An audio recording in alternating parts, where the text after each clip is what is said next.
Washington, D.C. based Committee for a Constructive Tomorrow. It is great to be here in Australia with so many freedom-minded people and fellow liberty lovers and climate deniers. We are excited to be here and show you our film.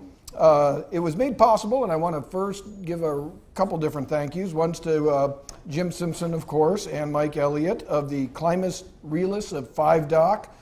Certainly the Galileo Institute has been very instrumental in helping us out, as has been the Australian Environmental Foundation, the Australian Institute for Progress, IPA, and of course our good friend out from Perth, Joe Nova.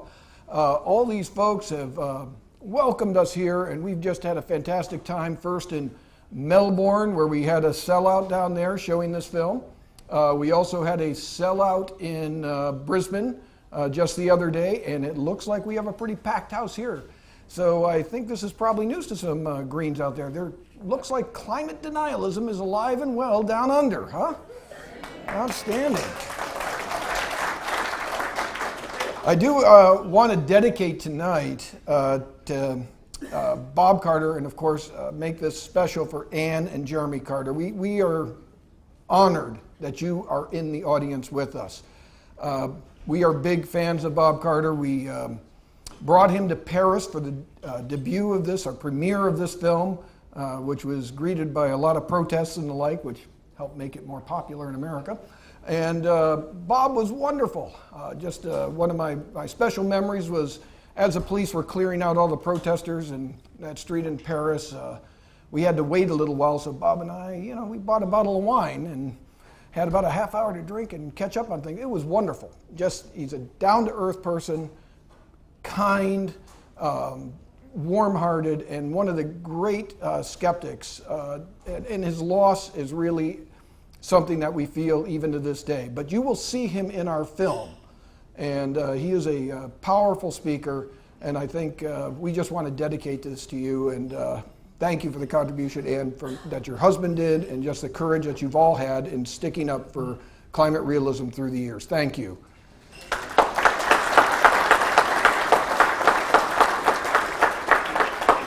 Now, as I said, it's great to be in Australia. This is actually my first time in Australia. My first introduction to your lovely country goes back to Skippy the bush kangaroo. Yeah, I was one of those that watched it when I was a little kid. I don't know, I haven't met a lot of people that necessarily watched it now, but I understand it was popular here in Australia, right, to a degree? Yeah, okay. What surprised me in coming here recently is that I asked, we always liked, Crocodile Dundee and all these, Olivia was my favorite, but all these different Australians that have come through our lives, but Foster's beer was always, I had to come here, I had to have one, but I went to like a number of pubs around town and they don't have Foster's beer. In fact, I was, after going to about 3 or 4 places, they came to me and said, we don't really drink that stuff. He said, we just give it to you Americans, you guys kind of like it. I said, wow, that's pretty clever. You throw off something, well, you know what, we do the same thing. We send you stuff we don't really like or listen to either. We did that like last week when Al Gore came to town.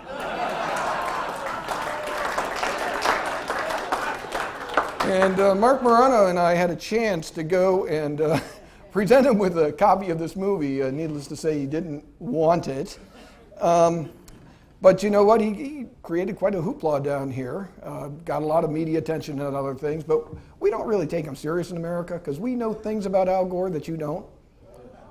For example, have you guys ever heard of that Roswell experience with the aliens coming down 1948, coming to Earth and stuff? Well, did you know, a lot of people doubt that, but 9 months after that incident, Al Gore was born. Some would call it, I'm convinced. Anyway, I do want to tell you just a little bit about CFACT. We're the ones who created this film. And we do more than just climate issues. We are a Greenpeace of the right, as we've been labeled. We have a national radio program called Just the Facts that airs daily on about 120 stations around America. We have a Collegians program where we work with college students trying to educate them about free market ideas and sound science ideas on how to handle environmental issues. We do a whole host of other things. We have an Adopt a Village project, for example, in the developing world, where we teach people how to develop and prosper without using government grants, but using free market principles. Of course, we're most known as the climate realist, but what the other side would say, climate denialist, because of that man over there, Mark Burano, who has garnered us all sorts of media attention with his renowned climatedepot.com website. If you haven't visited it yet, you need to. There's a radio commentator in America called Rush Limbaugh that says it's his favorite source of global warming information other than himself, and it's really just powerful. So I'm just going to say one more thing, is that people come to us sometimes and say, why did CFAC, we got Mark Burano and say, why do we make this movie? Let me make it right up front with you. I'll tell you one reason we didn't make this movie. One of the reasons we didn't make this movie is because it was funded by corporate interests. I would love, and I'm not opposed to getting money from companies, but CFAC gets about 4% of its money from corporate interests. Big oil, they don't support us. No big oil company or any of the like. Why would they? Big oil is for Paris. They are on the side of the Greens, giving them all sorts of money. 75% of CFAC's funding comes from people that are like in this crowd, just regular folks. That's where we get the vast bulk of our funding. The reason we made this film is because of the fact there's a debate out there. People don't know that. But we will, and we have, gone around the world, talked to leading scientists from leading universities, NASA, MIT, Penn State, and the like, got their opinions, and we want to put that on to the screen. And we do it in a way that we call edutainment, which is to try to make it educational and entertaining.